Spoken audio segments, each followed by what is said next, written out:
This is the southern tip of Manhattan, next to the South Street Seaport. The bustling Fulton Fish Market operated there for 183 years before relocating to the Bronx in 2005. Today, the vacant fish vendors' spaces are being transformed into neighborhood shops and restaurants, like Pasanella & Son, a wine store owned by designer Marco Pasanella and his wife, Rebecca Robertson, deputy decorating editor at Martha Stewart Living. We bought the building in 2002, and after the fish guys left, we were wondering, now what? We thought the neighborhood really needed a great wine store. Pasanella & Son now carries over 400 wines from small artisanal vintners. Many of these vintners farm organically. Each one is hand-selected by wine director Ryan Ibsen. We're looking for wines that actually tell a story about the place that they're from. The store's goal is to make these wines more accessible. 90% of all bottles of wine are consumed within an hour of purchase. So we thought, why not organize them according to food? You know, put a recipe on the table and then have wines that go with that recipe. We have our staff favorites. We have our under 15, which right now is a great thing. Another great thing is the store's tasting room, perfect for special events. We invited Martha down for a wine tasting for the holidays, which is something that you can do at home.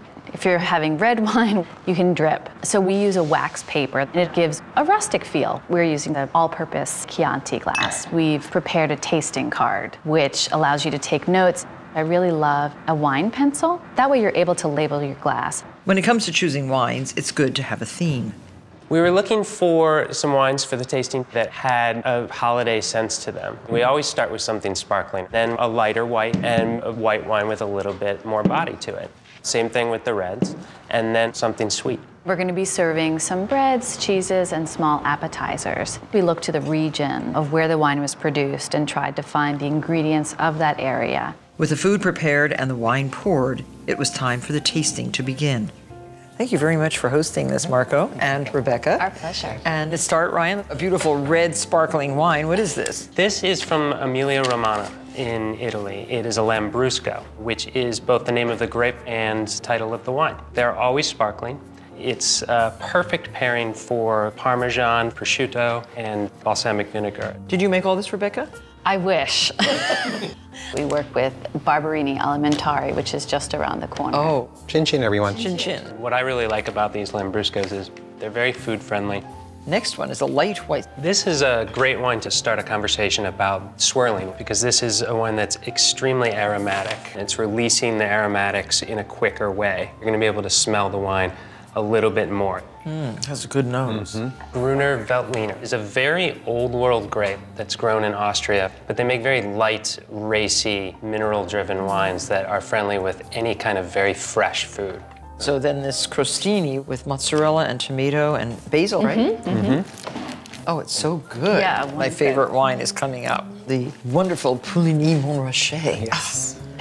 I'm so excited. And we're going to drink this with the bacala and polenta. Yes. This is a family producer for several generations. That is very lovely wine. It's a wine that shows a definite sense of place. Well, the term often uses terroir. Territory. Exactly. There's nothing with the same microclimate as this specific wine. Now these are a nudi? Yes. Nudie. Oh, I love nudi. Nude ravioli without the pasta. This is a wine called Raspe Tinto. It's Old Vine Monastrell, but it's a grape that does very well in Mediterranean climate. This is the oldest winemaker in Valencia. It does taste like Spain, and I like that. There's a cheese from nearby in Umea that's encased in rosemary. Oh, this cheese is wonderful. It comes from Murray's Cheese in the West Village. Our final wine is a very deep red. This is a Valpolicella. And Valpolicella can be made in many different styles. Some of them are light. This, however, is a monster. It's a very coveted cult red wine from Northeast Italy. Now this is strong duck. This food needs a heavy wine. With blue cheese and an array of sweets, Tissot Spirale Passerille from the Jura region of France was the perfect dessert wine. It's made with grapes dried on straw mats for 6 months before they're pressed and gets them that golden raisiny sort of taste.